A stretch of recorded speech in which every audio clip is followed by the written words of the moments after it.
situasi di mana Yakub dan keluarga besarnya setelah dia pindah dari Mesopotamia, lalu dia tiba di daerah Kanaan.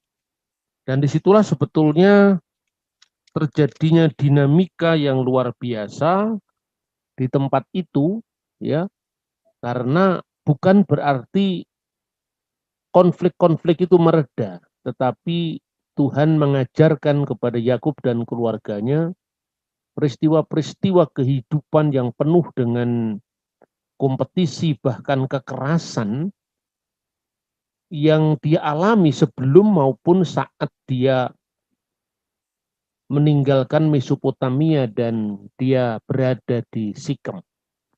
Jadi itu mulai dari konfliknya dengan Laban yang tidak lain mertua dan pamannya sendiri, lalu konfliknya dengan Esau kakaknya yang melatar belakangi dia harus pindah ke Mesopotamia atas restu dari Ribka orang tuanya, sampai itu nanti kemudian seperti kita pelajari sebelumnya, sudah terjadi perkembangan-perkembangan baru yang luar biasa di mana Tuhan mendidik keluarga ini. Sudah berdamai dengan Laban dan Laban berakhir memberkati cucu dan anak-anaknya. Kemudian juga bertemu kembali dengan Esau dan keduanya kemudian berdamai lalu saling mengampuni. Ini luar biasa. Dan pada akhir dari kajian kita nanti yaitu pasal 36 itu setelah pasal sebelumnya itu mencatat tentang Toledot Yaakov yaitu silsilah Yakub, ya. Maka pasal 36 itu bicara tentang silsilah Esau dan kemudian persebaran antara dua keturunan itu. Keturunan Yakub yang kemudian menjadi Israel, Bani Israel, dan keturunan Esau yang menjadi Bani Edom. Nah, disitulah digambarkan bagaimana nanti pertobatan Esau sehingga Tuhan menjadikan keturunan Esau itu berjaya sebagai kerajaan sebelum Israel sendiri berjaya sebagai kerajaan. Tetapi melewati sebuah dinamika yang luar biasa karena itu harus berhadapan dengan bagaimana perjumpaan antar bangsa-bangsa tetangga, kebudayaan yang berbeda dan secara khusus adalah iman yang berbeda. Nah, hijrahnya Yakub ke Sikem menjadi awal tragedi besar di mana Dina putrinya itu diperkosa oleh Sikem yang sebenarnya mencintainya.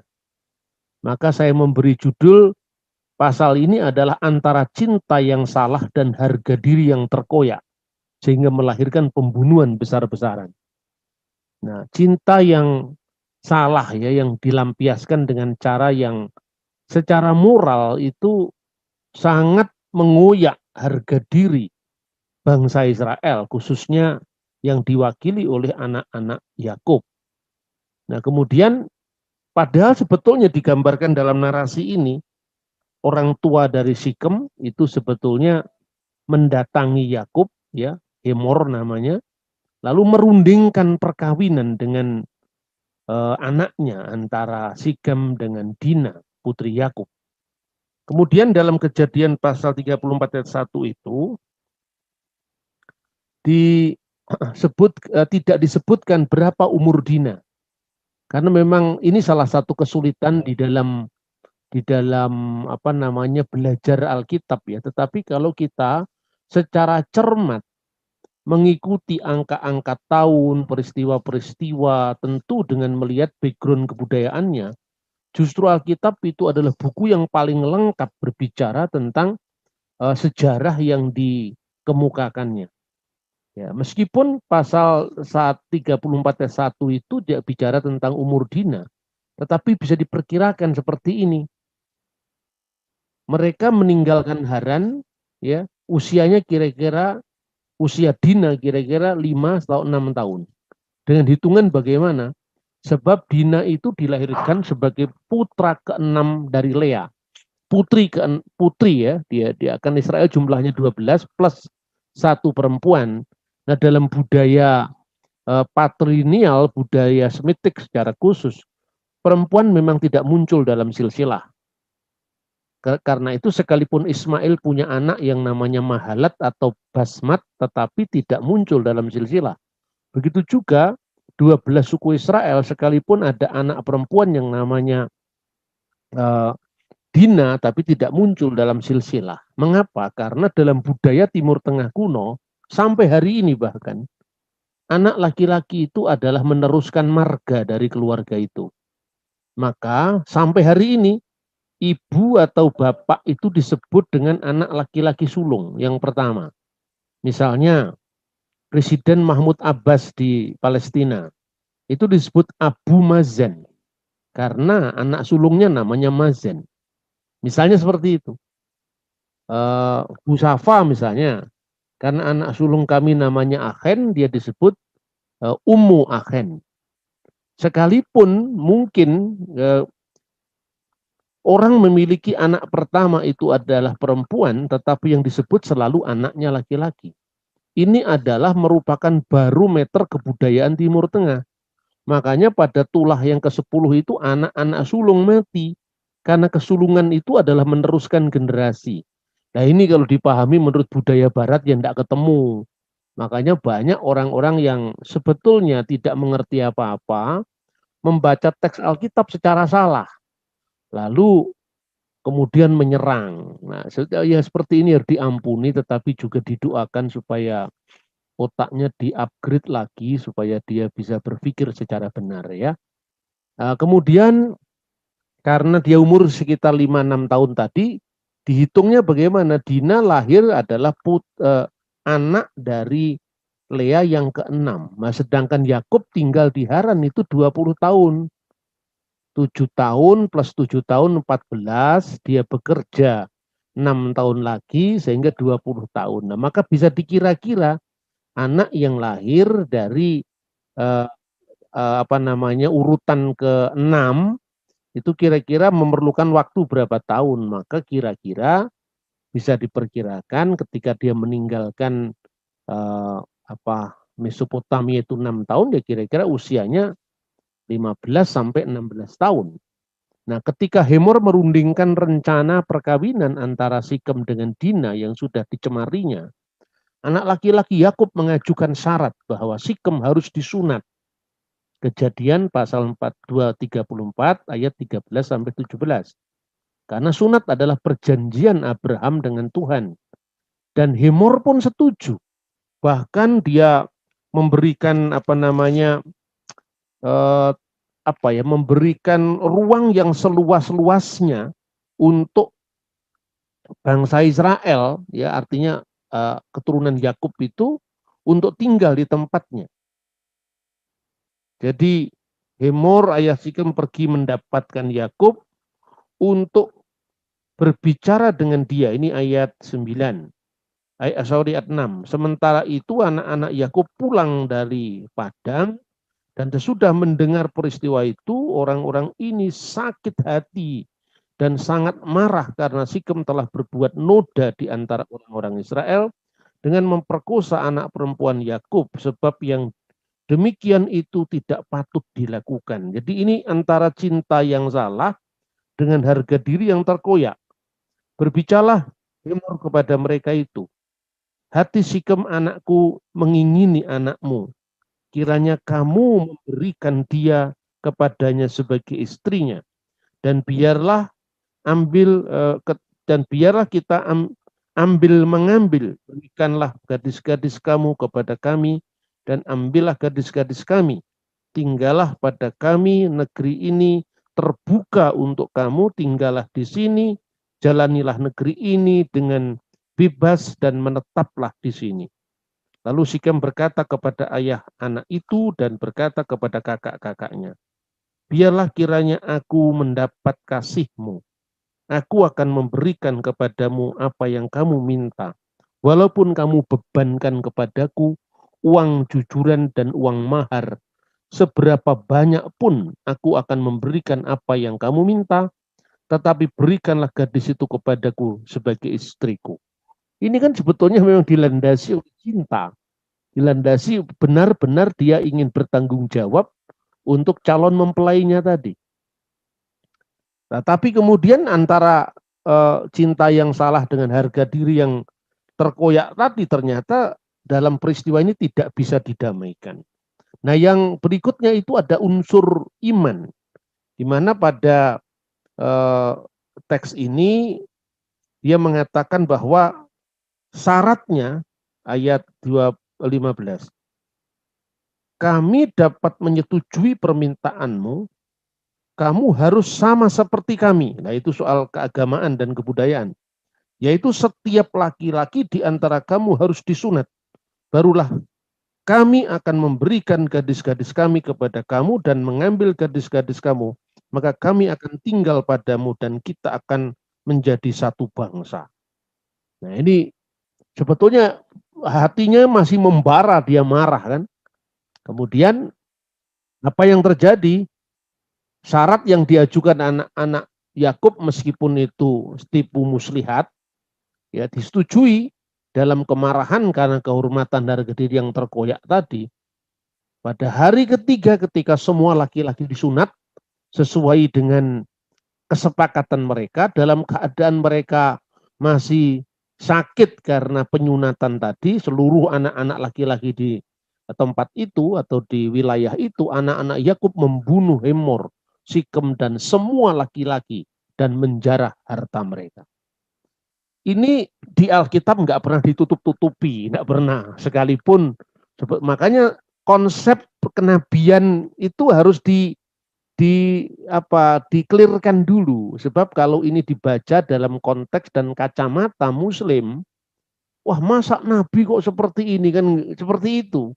Jadi persoalannya ide kenabian itu sendiri kan berbeda antara Yahudi Kristen dan Islam.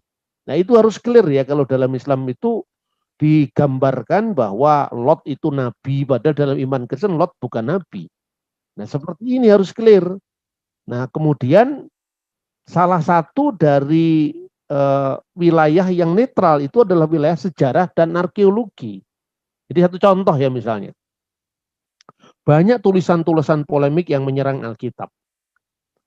Misalnya kisah tentang Lot yang berbuat tidak senonoh dengan anak-anaknya, dan itu melahirkan generasi yang namanya Bani Amon ya dan Bani Moab.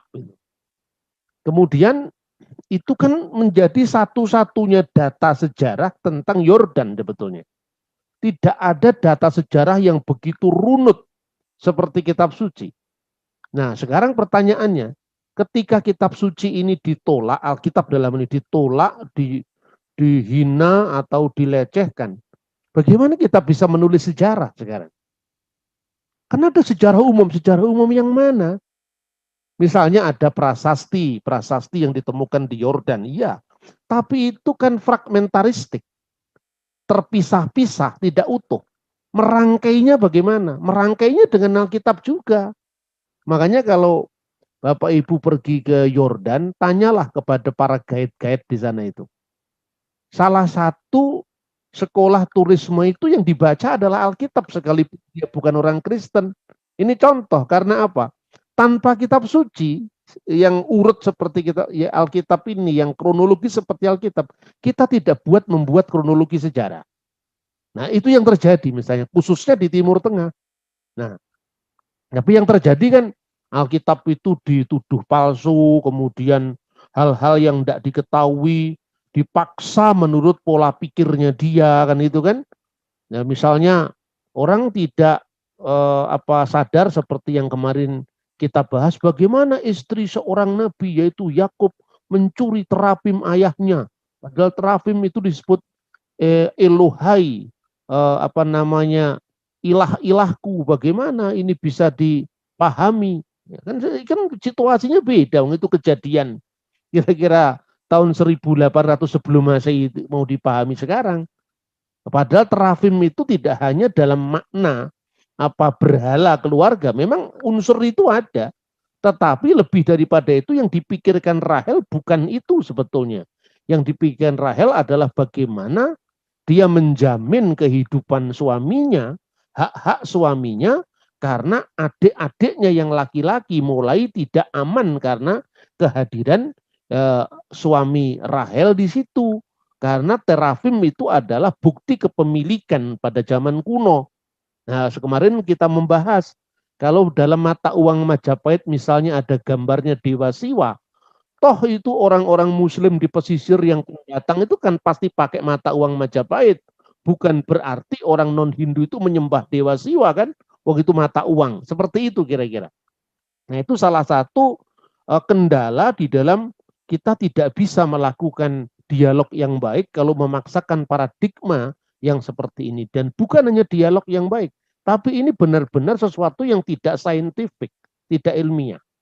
Lalu setelah terjadi pembunuhan besar-besaran dan penjarahan oleh anak-anak Yakub, ingat, bukan berarti Alkitab menyuruh penjarahan, bukan berarti Alkitab menyuruh pembunuhan, tidak. Ayat ini adalah ayat yang sifatnya informatif, bukan sifatnya sebagai hukum.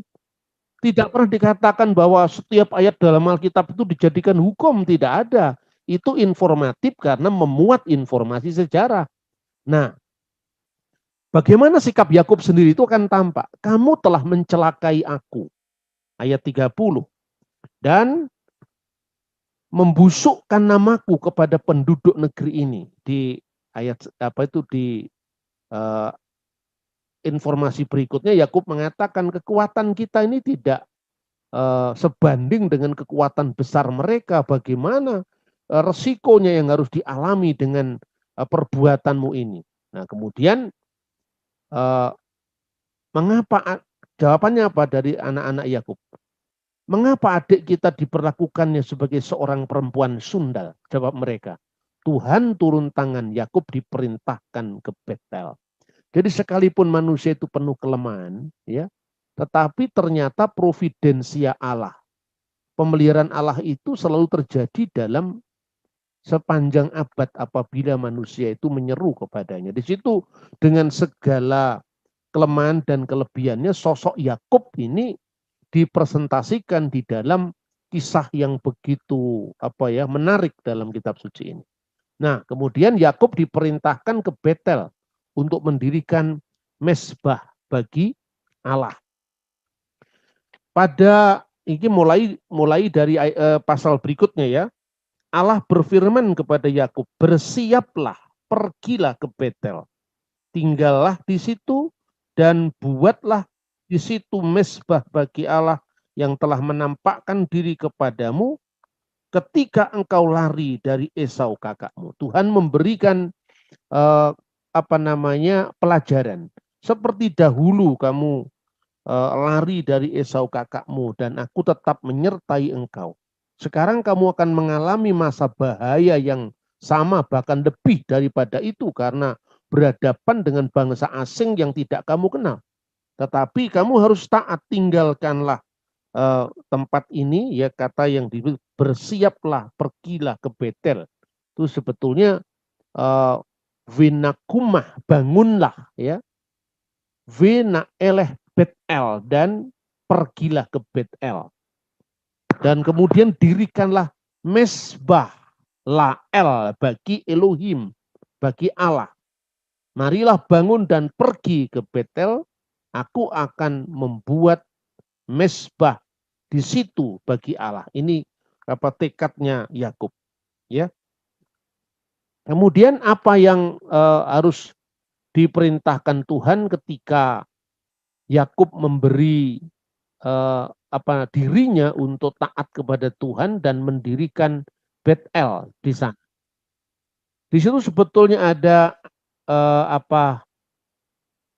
deklarasi tentang emunat hayikhut, tentang monoteisme, di mana itu awal dari pemurnian keluarga Yakub ini. Lalu dikisahkan ayat 2. Lalu berkatalah Yakub kepada seisi rumahnya dan kepada semua orang yang bersama-sama dengan dia.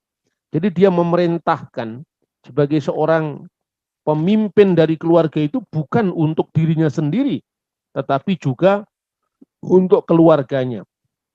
Kata yang diterjemahkan di situ adalah wayomer Yaakov, dan berkatalah Yakub el bito, kepada rumahnya, seluruh isi rumahnya. VL kal asr imu, dan seluruh yang ada padanya. Jadi artinya yang menyertainya, baik itu adalah keluarganya maupun para anak-anaknya, terus kemudian keluarga besarnya itu. Lalu dia mengatakan begini, jauhkanlah dewa-dewa asing yang ada di tengah-tengah kamu, tahirkanlah dirimu dan tukarlah pakaianmu. Jauhkanlah dewa-dewa asing, hasiru et iluhi hanikar, iluhi hanikar, ilah-ilah yang asing, sembahan-sembahan yang asing. Kemudian yang ada di antara kamu, asher bitu kihem, wi hitaharu, dan bertaharatlah. Ya, kata tahir ya, berasal sama antara bahasa Arab dengan bahasa Ibrani di sini. Dan tahirkanlah dirimu, lalu tukarlah pakaianmu. Nah, tukarlah pakaianmu itu semua yang dianggap cemar karena penyembahan kepada berhala atau yang disebut dengan Abu Dzarah itu harus dibuang. Makanya ketika bait suci itu ditahirkan pada saat Makabe ya, seperti yang tercatat dalam kitab 1 dan 2 Makabi itu, yang oleh Yesus diperingati di dalam Injil Yohanes pasal 8 ayat 22, penahbisan bait Allah. Maka ketika bangsa Israel waktu itu bisa lepas dari penindasan asing, lalu ditahirkan semua bejana-bejana di bait Allah itu. Itulah yang dikenal dengan perayaan Hanukkah. Ya, Hanukkah itu diperingati sampai sekarang, musim dingin tanggal 25 bulan Kislev. Itu terjadi nanti setelah jauh setelah masa Yakub ini, pada sama KB itu abad ketiga sebelum Masehi. Abad kedua sebelum Masehi, sorry. Kemudian apa reaksinya? Ayat 4. Seluruh keluarganya dan orang-orang yang beserta dengan dia itu menyerahkan kepada Yakub dewa-dewa asing dan anting-anting di telinga mereka. Lalu Yakub menanamnya di bawah pohon besar dekat Sikem. Sesudah itu berangkatlah mereka. Dan ini lihat, kedahsyatan Allah, ya, hitat Elohim, menyertai kota-kota sekeliling mereka. Sehingga ketika anak-anak Yakub itu berjalan meninggalkan tempat itu, dia tidak terkejar oleh musuh-musuhnya. Jadi di sini emunat hayyihud, iman kepada keesaan Allah itu mengandung konsekuensi etis, bukan sekedar menghafalkan Allah itu esa, tapi berbuat sesuai dengan tuntutan menguduskan Tuhan di atas segala yang lain yang diloyali oleh manusia itu. Nah, kemudian Yakub sampai di Luz, di kota Kanaan, yaitu Bet-El. Dan dia mendirikan mezbah di situ dan dinamakan El Bet-El. El itu artinya Allah, Elohim. Bet-El, rumah Allah, artinya Allah yang menyatakan diri di tempat itu. Allah dari Bet-El. Ya, ketika dia dikejar kakaknya dahulu, dan ini sebetulnya Yakub di Betel untuk yang kedua kalinya. Yang pertama itu ketika dia dikejar Esau yang sudah kita pelajari dalam pasal dan ayat-ayat sebelumnya. Lalu Kejadian 35 ayat 8, ketika Deborah, inang pengasuh Ribka, mati, dikuburkanlah dia di hilir Betel di bawah pohon besar yang dinamai di situ adalah Alon Bahut, yang artinya dalam terjemahan lain adalah pohon besar penangisan. Sebetulnya pohon besar di sini sebetulnya adalah pohon terbantin, pohon oak, penangisan. Lalu Tuhan menegaskan kembali pergantian namanya. Namamu bukan lagi Yakub, melainkan Israel, karena dia yang bergulat dengan Allah dan manusia dan dia menang. Sekali lagi, bergulat dengan Allah itu bukan berarti gelut karo Gusti Allah, bukan itu. Ini kadang-kadang orang membaca ayat-ayat yang sifatnya metafor itu dipahami dengan pemahaman yang sederhana sekali, yang bacaannya hanya satu zaman, bukunya hanya satu bahasa atau satu kitab. Ya, ini cara pikir yang menurut saya tidak ilmiah ya, karena dia ini terkotak dengan metode dan zaman tertentu dan itu tentu beda ya hasilnya. Nah, kemudian Tuhan menjanjikan kembali atau membarui apa yang pernah disampaikannya kepada Abraham, Ishak, dan sekarang kepada Yakub. Bahwa dia akan menjadikan sebagai bangsa yang besar dan akan memberikan tanah yang dijanjikan sebelumnya kepada Abraham, mulai dari pemanggilan Abraham sampai dicatat pemanggilan Abraham itu dalam Kejadian 12 sampai kemudian eh, Kejadian 22 setelah dia mengorbankan Ishak dengan taat, lalu Tuhan kembali membarui perjanjiannya, dan sekarang setelah perjanjian itu disampaikan kepada Ishak, sekarang disampaikan kepada Yakub. Nah, setelah Allah naik meninggalkan Yakub, sekali lagi Allah naik di sini jangan digambarkan bahwa Allah meninggalkan ruang tertentu memasuki ruang yang lain. Kalau seperti itu kan berarti Allah tidak omnipresent, tidak maha hadir.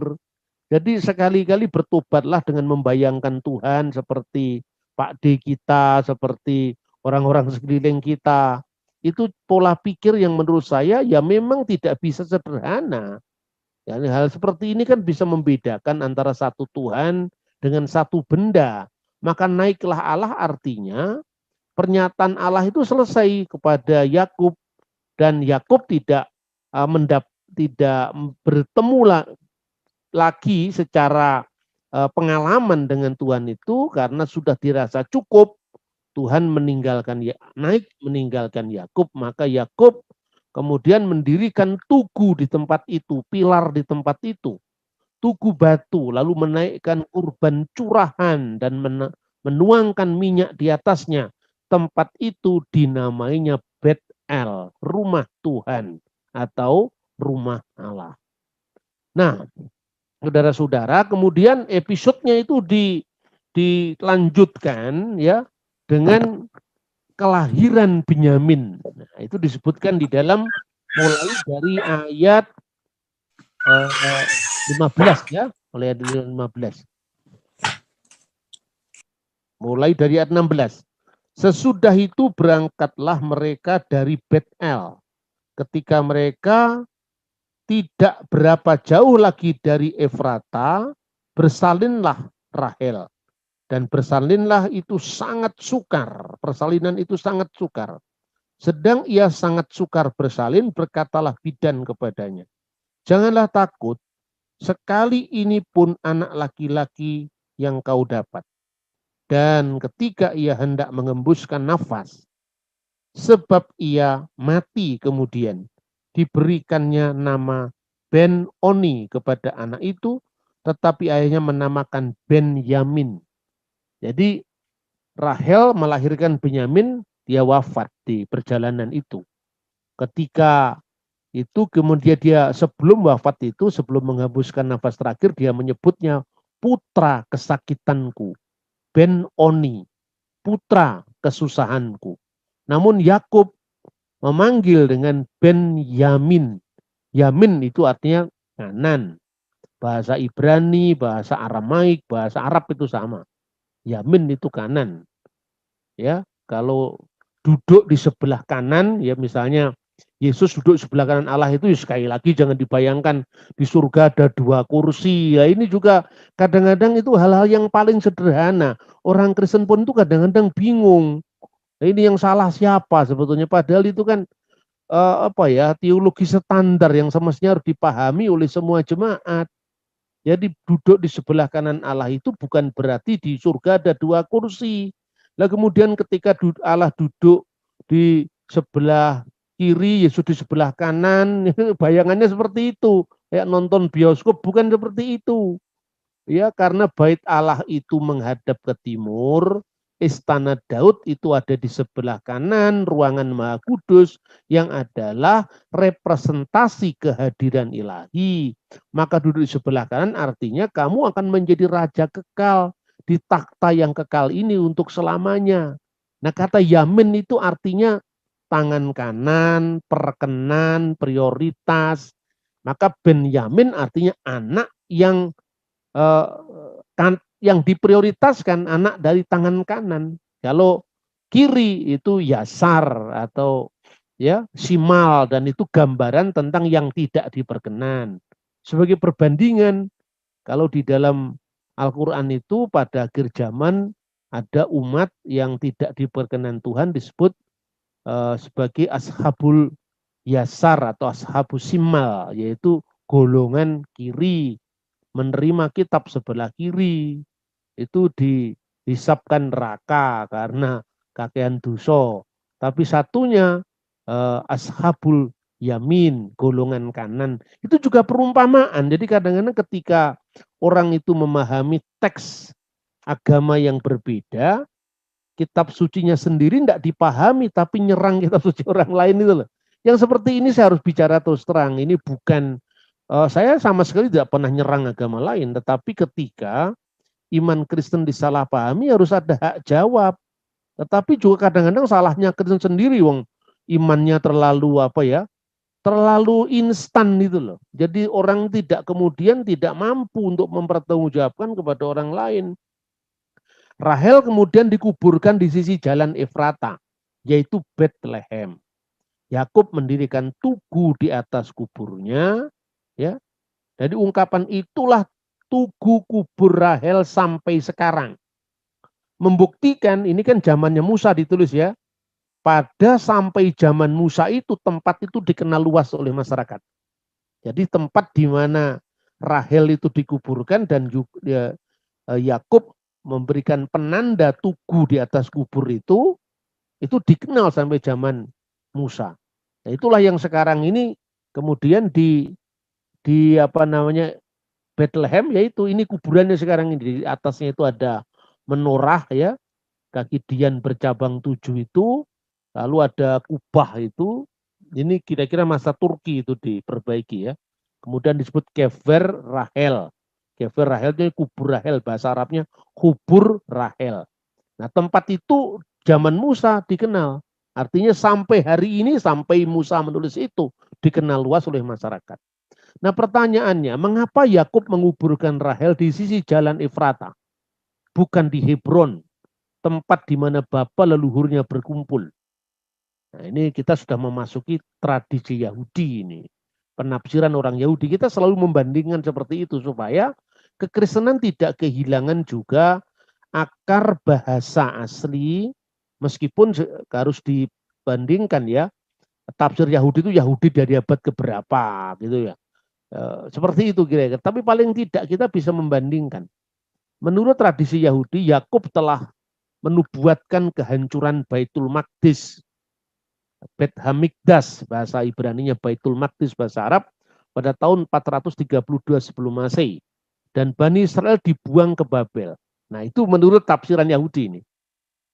Dalam perjalanan ke Babel, mereka melewati kubur Rahel dan memanggil-manggil ibu mereka.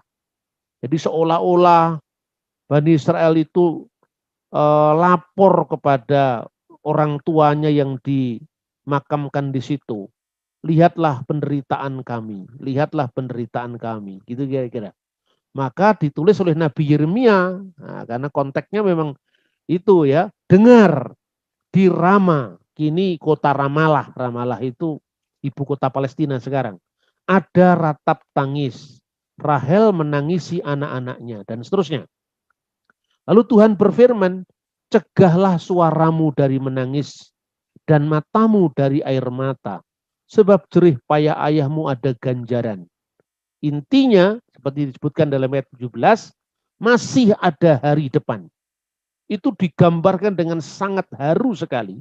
Bahkan sekarang ini kalau Anda mengunjungi kubur Rahel itu, pada masa-masa perayaan tertentu, itu suasananya memang ya mirip dengan suasana tembok ratapan. Karena kubur Rahel ini juga salah satu tempat suci selain tembok ratapan, sisa dari Bait Allah zaman Yesus, kemudian Hebron, kuburan Abraham, kuburan Sarah, ya, kemudian kubur Rahel ini, ya. para bapa leluhur Israel juga memohon kepada Tuhan. Nah, ini Midras ini. Namun Midras itu semacam komentari Yahudi tentang kitab-kitab tertentu ya. Namun Tuhan diam. Para leluhur Israel termasuk Abraham, Sarah, Ishak, Ribka ya, memohon kepada Tuhan. Namun Tuhan diam. Sampai Rahel mengadu dan akhirnya mendapat janji penebusan kembali. Ketika Rahel berdoa, "Ya penguasa semesta," serunya, "pertimbangkanlah apa yang kulakukan untuk saudariku Lea. Yakub telah bekerja kepada ayahku, namun saat aku berhak memasuki kanopi perkawinanku, ayahku membawa Lea ke dalam kemahnya. Aku tidak terima, tetapi aku memberi kata sandi kepada suamiku Yakub untuk mencegah pengantin lain berbagi denganku. Bangkitlah, tolonglah ya Tuhan." Lalu Tuhan menjawab, "Untukmu Rahel, aku akan membawa Israel kembali ke tanah mereka." Jadi apa yang kita bisa pelajari dari tafsiran Yahudi ini ya? Yang pertama-tama yang bisa kita pelajari, nanti ada hubungannya dengan Mesias. Yang pertama-tama bahwa kubur Rahel itu menjadi simbol pengaduan bagi orang Yahudi pada masa dia menjalani pembuangan. Makanya di dalam tafsir-tafsir Yahudi, dalam aliran apapun ya, rabi-rabi manapun termasuk rabi-rabi modern sekarang, itu mengaitkan kubur Rahel dengan janji keselamatan. Mengaitkan peristiwa Rahel itu dengan janji keselamatan. Rahel lah yang dijawab doanya oleh Tuhan. Ya, saya ketika menyampaikan yang begini, yang teman-teman yang biasanya membaca dan mendengarkan khotbah-khotbah gereja karismatik atau Protestan yang bebas, ya mesti harus jujur mengakui bahwa kita ini harus mengalami lompatan budaya, lompatan sejarah yang panjang sekali. Sehingga ketika saya membaca tafsir-tafsir Yahudi ini bukan untuk ke-Yahudi-Yahudian, tidak. Tapi menunjukkan bahwa tafsiran-tafsiran Kristen nantinya itu bukan tafsiran sembarangan gitu loh. Tapi memiliki kesinambungan atau minimum adalah paralel dengan pemahaman orang Yahudi sampai sekarang. Ini untuk mencegah pembajakan Alkitab dari tafsir semau sendiri. Gitu loh. Nah, saudara-saudara, jadi kenapa Rahel dijawab doanya? Tuhan saya kira melihat bagaimana peristiwa Rahel sebelumnya ya. Rahel mencintai Yakub dan Yakub sangat mencintai Rahel. Tetapi karena benturan dengan adat budaya Mesopotamia bahwa seorang adik tidak bisa mendahului untuk kawin sebelum kakaknya kawin. Akhirnya itu tidak lazim di sini, kata Laban. Diambillah Lea. Setelah pagi dia tahu itu ternyata bukan Rahel. Yakub protes, bekerjalah 7 tahun lagi untuk mendapatkan adiknya, kan gitu kan? Maka 7 tambah 7, 14 tahun. Yakub pun masih harus 6 tahun bekerja untuk dia mendapatkan upah dari mertuanya tadi. Nah, ini antara cinta Rahel Yakub dengan bagaimana bertabrakan dengan tradisi, bertabrakan dengan adat yang dia tidak bisa lawan itu loh. Dan itu adalah proses yang harus dijalani oleh para patriark ini sampai muncul kisah ini. Dan apakah berarti Tuhan hanya membela Rahel tanpa mempertimbangkan nasibnya Lea? Tidak pula. Itulah sebabnya ketika kita belajar minggu lalu, Lea kandungannya disuburkan, Rahel sementara ditutup. Karena apa? Tuhan juga tidak ingin Lea didolimi oleh kasus karena dia tidak atau kurang dicintai oleh Yakub. Gitu loh. Jadi Tuhan selalu berpihak pada mereka yang tersingkir, mereka yang terdolimi. Ya, yang di luar kemampuan dia. Dan itu menarik sekali. Tetapi di atas semuanya itu Tuhan memberikan providensia, memberikan pemeliharaan. Makanya dalam kasus ini saya membaca ini pun terharu sebetulnya kalau membaca kisah-kisah seperti ini, membayangkan ya. Kemudian ketika Rahel itu mengatakan, wahai penguasa semesta, pertimbangkanlah apa yang kulakukan untuk saudariku dulu, kira-kira seperti itu. Dan Tuhan berkata, untukmu Rahel, aku akan membawa Israel kembali ke tanah mereka. Membawa Israel kembali ke tanah mereka, itu adalah janji penebusan. Karena apa? Itu kan gambaran bagaimana Israel ditebus dari pembuangan. Nah, lalu kematian Rahel karena mencuri terafim ayahnya, apa itu bisa dianggap berhala? Kalau kita bandingkan dengan tulisannya Rasi juga, karena Rasi yang mengatakan bahwa Rabi Rasi, itu Rabi abad pertengahan, kadang-kadang mengkonotasikan pencurian terafim itu dengan penyembahan berhala. Padahal minggu kemarin kita sudah bahas, ada aspek yuridis, ada aspek teologis. Aspek yuridisnya selama ini kenapa tidak dilihat? Karena Rabi Rasi pun ketika menafsir teks Taurat itu kan belum ditemukan arkeologi Timur Tengah. Bahwa ternyata terafim itu bukan sekedar berhala, tetapi itu alat bukti kepemilikan, ya. Baik itu adalah hak-hak seorang laki-laki yang ditunjuk dalam keluarga, karena Yakub itu kemungkinan besar diangkat menjadi anak adopsi selain menantunya, karena Laban belum punya anak laki-laki, dan setelah Laban punya anak laki-laki yang tidak disebutkan namanya dalam Alkitab, kemudian itu terjadi konflik, gitu loh. Lah, Rahel ingin menjamin hak suaminya, sudah bercerih bayar seperti itu, dia diperlakukan juga seperti pegawai oleh mertuanya sendiri.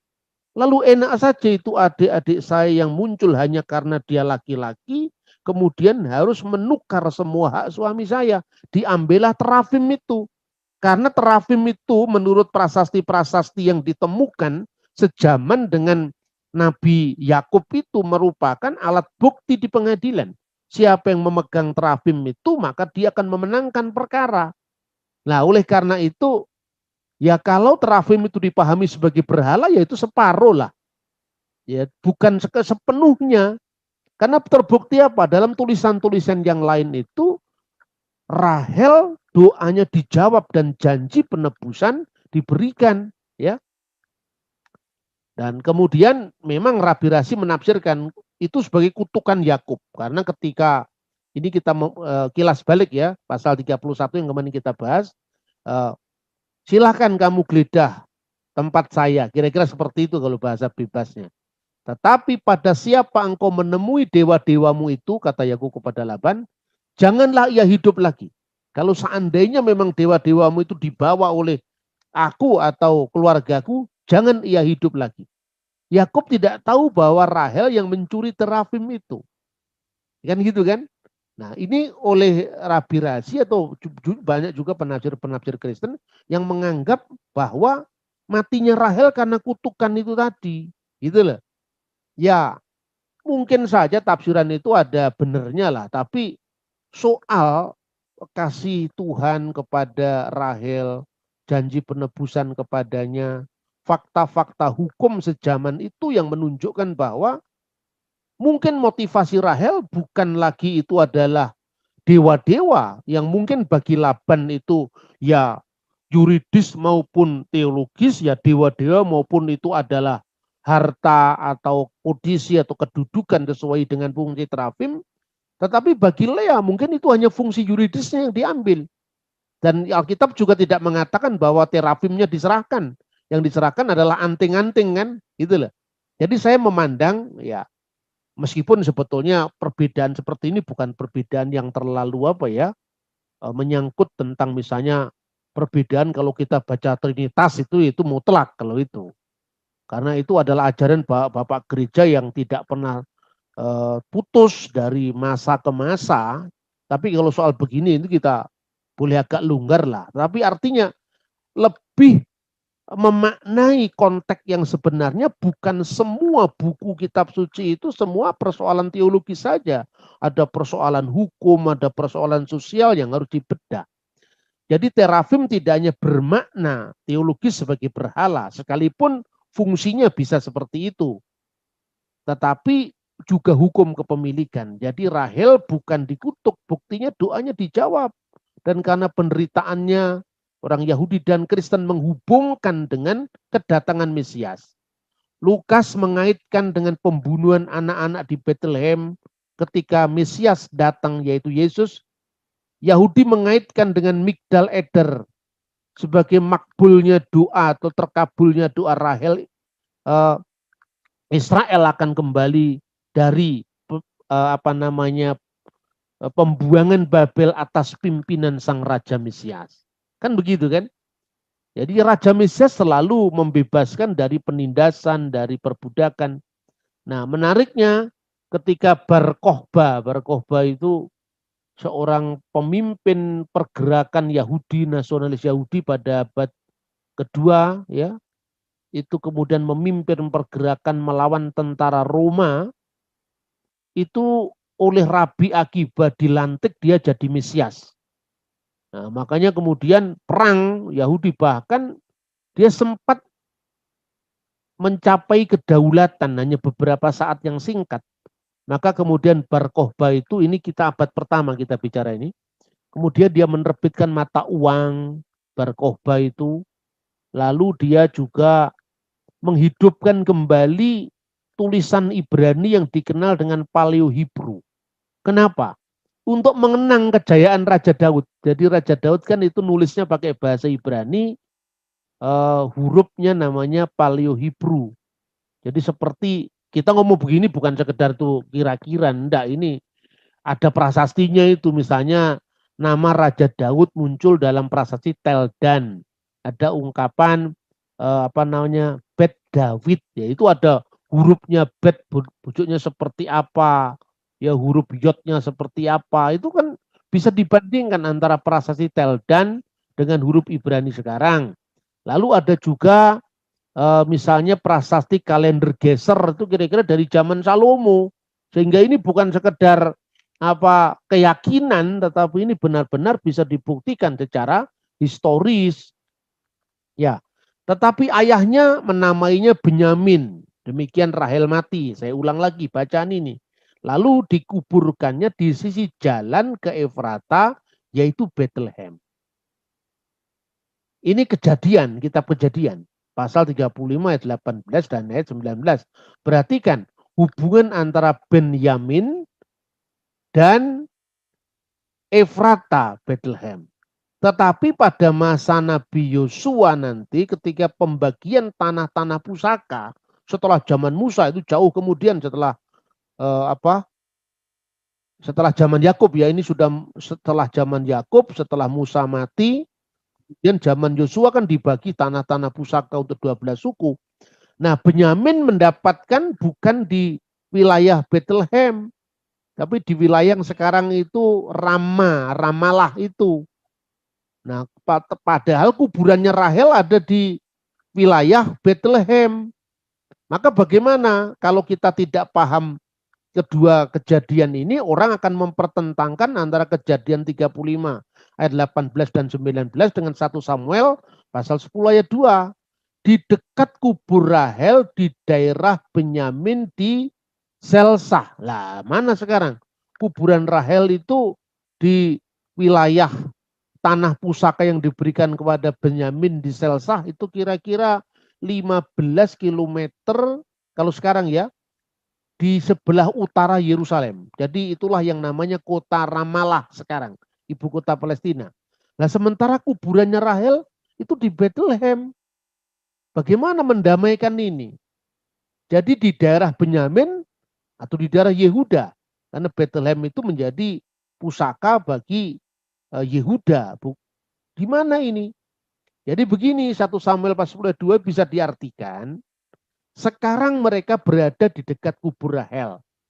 Ya, kubur Rahel di mana? Di Bethlehem. Dan ketika kamu bertemu mereka, kamu akan menemukan mereka di wilayah perbatasan Benyamin di Selsah. Itu tafsiran Rabi Rasi. Nah, tafsiran Rasi pun kalau benar ya kita pakai, enggak apa-apa kan. Tapi kalau salah ya kita bandingkan, kalau ada yang lebih tua daripada Rasi abad 11 misalnya Yosefus, Ya kita pilih Yosefus karena dia saksi sejarah dari abad yang lebih awal gitu loh kira-kira. Kalau Rasi menafsirkan tentang misalnya sosok Bar Kokhba misalnya ini, dibandingkan dengan Yosefus menyaksikan sosok Bar Kokhba, ya harus percaya Yosefus kan. Yosefus hidup sejaman dengan zamannya Bar Kokhba. Sementara Rabi Rasi itu 10 abad kemudian kan gitu loh. Kira-kira pola pikirnya mesti historis begitu. Jangan hanya karena saya orang Yahudi maka rabi saya adalah Rasi, rabi saya Rambam misalnya. Tidak bisa seperti itu. Ini ngomong sejarah itu ya harus netral. Kemudian bagaimana dengan Rama? Rama itu tempatnya ya di suku Benyamin itu. Seperti ratapan yang ditulis dalam Yeremia pasal 31:15. Di mana suara Rahel terdengar di Rama. Ketika ia menangisi anak-anaknya. Rama terletak di utara. Tidak terletak di Bethlehem maksudnya kira-kira. Rahel menangis di jalan Efrata. Artinya itu gambaran simbolis tentang bagaimana hubungan psikologi seorang ibu dengan anak-anaknya yang mengalami penindasan dan sebagainya. Kemudian tetapi dia tetap mengingat anak-anaknya dengan apa peristiwa-peristiwa yang terjadi atas Bani Israel itu dengan perhatian lebih dekat kepada Benyamin yang ketika melahirkan dia harus dibayar dengan kematiannya. Jadi artinya ada suara menangis di Rama, itu artinya dua ini dihubungkan. Ayahnya menamai Benyamin, Rahel matinya di Efrata. Jadi ini bukan yang bertentangan, makanya mesti banyak membaca, banyak referensi. Tidak cukup hanya membaca Alkitab kemudian bikin seri ahli kristolog dari mana itu. Kan gitu saudara-saudara ya. Kita lanjutkan. Nah lalu hubungan Migdal Eder dengan Sang Mesias. Ini disebutkan, ini bukan tafsiran Kristen. Makanya kalau di dalam iman Kristen ada ungkapan bahwa malaikat memberikan kabar gembira kepada para gembala di padang, hari ini akan lahir bagimu Mesias Adonai di kota Daud misalnya. Mesias Tuhan di kota Daud seperti Injil Matius. Lalu Anda tidak paham konteks teologisnya, konteks historisnya, lalu mengatakan mana ada musim dingin gembala menggembalakan dombanya di padang. Nah, itu kan orang Eropa itu yang ngomong begitu kan. Anda tidak tahu bagaimana situasi, bukan hanya situasi apa ya, situasi pergumulan teologis sesama Kristen, tidak bisa seperti itu, tapi dilihat dari konteksnya ya, bahwa yang disebut dengan padang gembala di dalam Injil Lukas itu bukan padang gembala biasa, itu sebetulnya Migdal Eder, dan Migdal Eder itu kaitannya dengan apa? Dengan Mesias yang akan datang. Dan ini bukan tafsiran Kristen. Unital Yaakov ufras lemah keneha bihali lemakdala eder atra demitaman atit ya detliki malka mesika bisof yomana. Dan berangkatlah, ini dalam bahasa Aram ini karena Targum Yonatan. Kalau kita menyebut kitab Kejadian, Targum Pseudo Yonatan. Kalau ini Targum yang memang ditulis Yonatan. Maka berangkatlah Yakub memasang kemahnya. Ini sebetulnya tafsiran dari Kejadian pasal 35 ayat setelah kematian Rahel. Ayatnya itu adalah ayat 21. Sesudah itu berangkatlah Israel, lalu ia memasang kemahnya di seberang Migdal Eder, menara kawanan domba. Ini diterjemahkan oleh Targum Yonatan, ya. Dan berangkatlah Yakub memasang kemahnya di seberang Migdal Eder, tempat di mana Raja Mesias akan menampakkan diri pada hari-hari akhir. Inilah latar belakang Lukas pasal 2, di mana malaikat memproklamirkan kehadiran Mesias di padang gembala. Ya, itulah yang disebut dengan Migdal Eder. Tidak usah dikaitkan dengan musim dingin di Eropa. Ini persoalannya kan gitu. Kan makanya Kristen itu terlalu jadi agama barat itu, Pak. Makanya kita kemudian sulit mencari akar kita. Lalu satu lagi, Mika pasal 4 ayat 8. Dalam teks bahasa Ibrani aslinya tertulis Vi'atah migdal eder, hai engkau menara kawanan domba. Dalam Targum Yonatan dipersonifikasikan sebagai Raja Mesias karena migdal eder itu dikaitkan dengan Mesias yang akan datang. Wat Mesiha de Israel.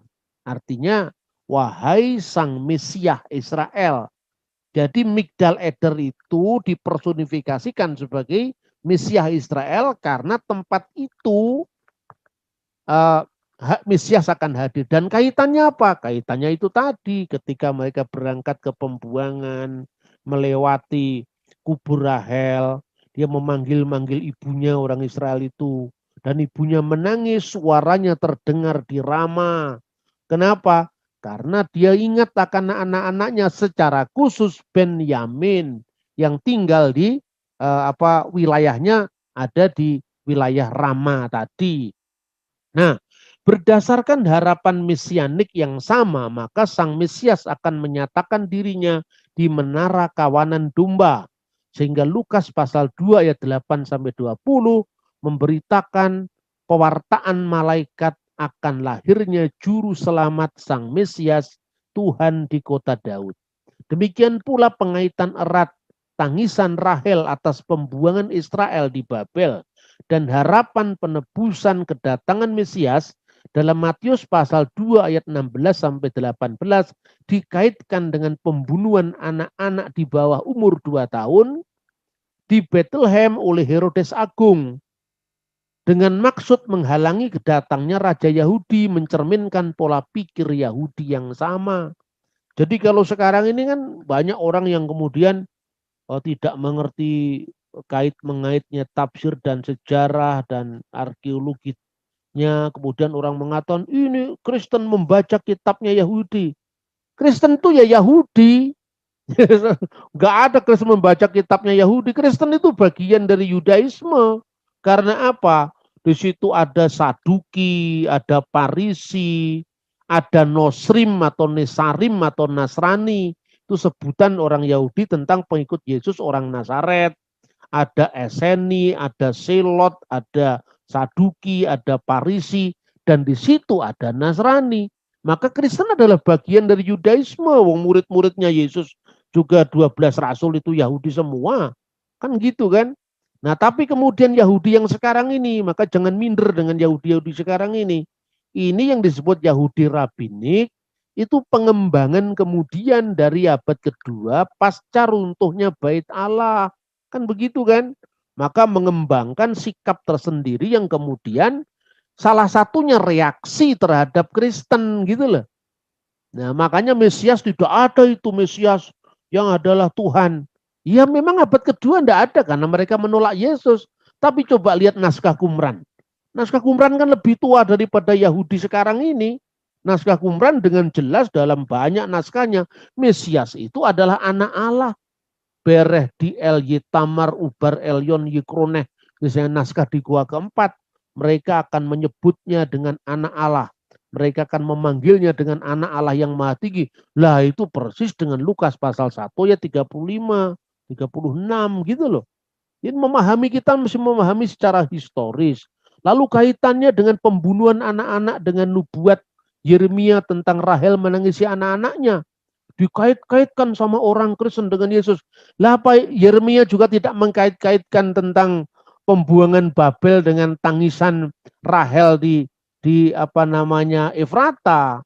Itu memang cara menafsir orang Yahudi memahami seluruh kejadian kontemporer itu dalam terang kitab suci. Gitu loh. Makanya kemudian ada yang mengatakan, wah itu dikarang-karang sama orang Kristen. Dari Mesir ku panggil anakku. Ini kan nggak ada kaitannya dengan pelarian Yesus dan keluarga kudus ke Mesir. Ini kaitannya dengan keluaran. Ya betul itu memang keluaran. Tapi nubuat itu bisa double fulfillment. Contohnya ini tadi. Iya kan? Jadi kalau itu kemudian ayat itu dikaitkan dengan pembuangan Babel, ya. Kemudian bagaimana Rabi-rabi sendiri mengutip teks-teks yang adalah keluaran dari tanah Mesir, dipahami kembalinya dari Babel, itu bisa-bisa saja. Nah sekarang bagaimana sekarang jalinan seluruh konsepnya itu harus jelas. Makanya saya membaca Alkitab lewat ngaji Alkitab ini tidak sekedar membaca normatif. Kalau membaca normatif itu ya banyak orang yang bisa melakukan itu, tetapi bagaimana menjalin hubungan antara pesan teologisnya, fakta sejarahnya, bukti arkeologinya, metode tafsirnya dari abad ke abad supaya lebih lengkap. Nah, ini adalah keluarga Yakub, ya. Setelah diceritakan keluarga Yakub, maka ini 12 suku ini, ya, anak-anaknya dari Lea, kemudian Lea menunjuk hambanya melahirkan siapa saja, itu saya kira tidak usah saya kutip karena ini sudah terbiasa di pelajaran normatif di gereja. Nah, sekarang terakhir, apakah pasca pendirian mezbah di Babel semuanya kemudian jadi orang suci? Tidak juga.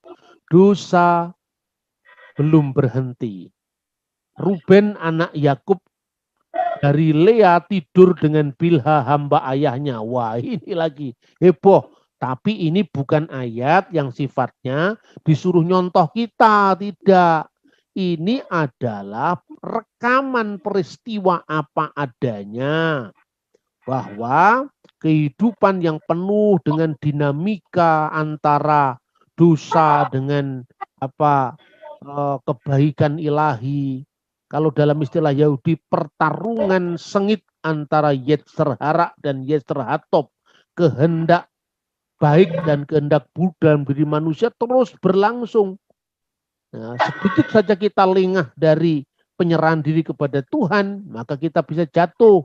Nah, tetapi juga kisah pertobatan lebih besar juga terjadi, khususnya yang menggambarkan pertobatan Esau. Nah, yang menarik, Kejadian pasal 35 ayat 22b dan 20 sampai 29. Seperti Ismail dan Ishak hadir pada saat pemakaman Abraham, itu membuktikan bahwa konflik antara Hagar dan Sarah itu sudah selesai ketika Ismail dan Ishak hadir pada pemakaman Abraham. Begitu juga Yakub dan Esau hadir pada pemakaman Ishak. Rekonsiliasi dua bersaudara yang konflik tajam itu, bahkan gara-gara takut sama Esau itu Yakub sampai pergi ke Mesopotamia, sekarang sudah berdamai, saling memberkati, dan itulah pesan yang bisa dibaca dari seluruh pasal 36. Ya. Lalu coba kita perhatikan ya, Kejadian pasal 36. Di situ ayatnya bukan ayat 3 dan 4 itu ya, bukan 34. Istri Esau adalah Yudit, anak Beri. Dan yang kedua adalah Basmat, anak Elon, orang Het. Kejadian 28 ayat 9, Esau mengambil sebagai istrinya Mahalat, anak Ismail, adik Nebayot. Kemudian Kejadian pasal 36 ayat 2, istri Esau adalah Ada, anak Elon, orang Het. Dan Oholibama, anak Zebon, orang Hewi. Sementara itu Kejadian 36 ayat 3, anak Ismail yang diperistri Esau adalah Basmat, anak Ismail, anak Nebayot. Jadi bagaimana ini? Basmat itu anaknya Ismail atau anaknya Elon? Nah, orang bingung, lalu menuduh, wah Alkitab ini sudah dipalsukan, kan gitu kan. Ini lagu-lagu lama seperti ini. Saya malah suka ini karena sambil sedikit-sedikit mengajar kan.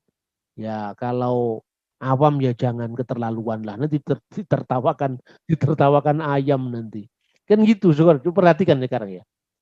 Nama-nama yang sama itu di dunia Timur Tengah itu biasa. Ya, bukan terjadi hanya pada masa zaman dulu, sampai sekarang pun. Ya, orang dulu dosen saya di Kairo itu namanya Ibrahim. Bapaknya namanya Ibrahim, kakeknya namanya Ibrahim. Kakeknya bernama Sa'ad, bapaknya namanya Sa'ad. Dia punya nama Ibrahim, anaknya dia namanya Ibrahim. Jadi kalau ngomong Ibrahim bin Sa'ad kan itu kan. Itu biasa yang seperti itu. Makanya di dalam kitab suci Perjanjian Baru itu disebutkan Maria Magdalena dan Maria yang lain. Karena banyaknya orang yang bernama Maria. Nah sekarang bandingkan sekarang. Kenapa Basmat ini anak Elon atau itu adalah anak Ismail? Ini jangan-jangan salah ketik ini. Berarti firman Tuhan bisa salah. Ini harus membaca secara utuh ya. Yang pertama, menulis kitab suci itu dalam tradisi Masoretik aja abad ke-5 Masehi.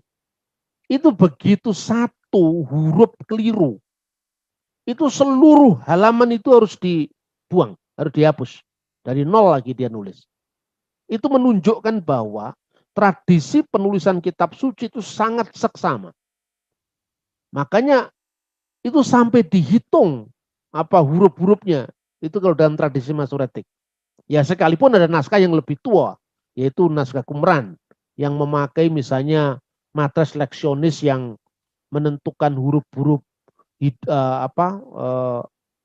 vokalnya yang berbeda ya, dengan sistem nikut yang dikembangkan oleh misalnya Masoretik. Tetapi terlepas daripada itu, keseksamaan dalam menyalin kitab suci itu diakui semua orang. Ya, karena apa? Semua teks sekalipun itu ada varian yang berbeda. Dua-duanya dipertahankan, tidak pernah dibakar, tidak pernah dihancurkan. Anda bisa membandingkan dengan mudah antara misalnya teks Qumran dengan teks Masoretik. Sampai sekarang naskahnya ada. Bahkan sekarang sudah di-online-kan sebagian di internet. Ya, itu kira-kira. Jadi ketika itu nulis hanya lompat pasal yang sedikit, itu keliru, itu tidak mungkin. Karena naskah-naskah lain pun juga konsisten mengungkap itu, bunyinya sama gitu loh.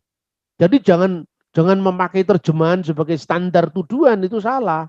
Nah, sekarang ini saya coba bagaimana membaca tafsiran para rabi dan itu bisa dibandingkan dengan tafsiran para bapak gereja. Jadi ada anak Elon itu sama dengan Basmat anak Elon. Sedangkan Oholibama itu sama dengan Yudit. Kira-kira seperti itu. Nah, bagaimana kok bisa seperti itu? Nah, kita harus lihat, misalnya saya bandingkan dengan tafsir Rasi ya. Ia dinamai Basmat. Jadi anaknya Ismail namanya juga Basmat. Anaknya Elon namanya juga Basmat. Oh, ini sekedar dicocok-cocokkan, enggak dicocok-cocokkan. Nah, saya tunjukkan. Ia menamai Basmat karena ia mempersembahkan wangi-wangian untuk menyembah berhala. Bisamim le Abu Dahzarah. Ya. Maka Basmat itu berkaitan dengan kata wangi-wangian, bisamim. Ya. Kemudian Esau mengganti nama Oholibama. Ini menurut tafsiran Rasi. Kemah di tempat tinggi artinya. Menjadi Yudit. Nah, kata Yudit itu berasal dari kata Yadah. Yang artinya memuji. Ya. Atau wanita terpuji. Tapi juga bisa berarti Yudit itu wanita Yahudi. Cuma secara historis. Karena pada waktu itu kata Yahudi itu masih terkait dengan nama dari 12, salah satu dari 12 anak-anak Yakub, belum menjadi satu komunitas dengan nama Yahudi. Maka tafsiran-tafsiran rabi dari abad pertengahan dalam hal ini bisa diragukan. Karena apa? Jelas bahwa kata Yahudut, Judaisme itu baru muncul abad kedua sebelum Masehi. Itu pada masa Makabe. Kapan? Ketika orang Yahudi harus mengkontraskan cara hidupnya yang berbeda dengan gaya Yunani.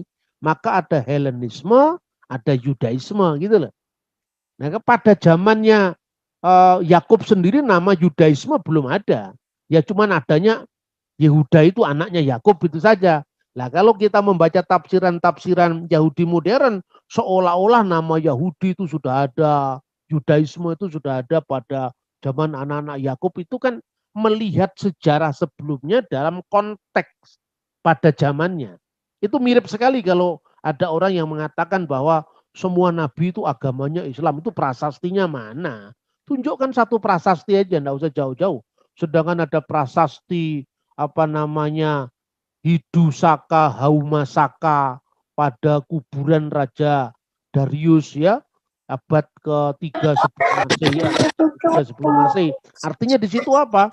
Ada apa namanya eksistensi agama yang disebut Hindu Saka dan Haumasaka. Prasasti Buddha itu juga muncul pada abad ke-3 Masehi dan itu ada prasastinya.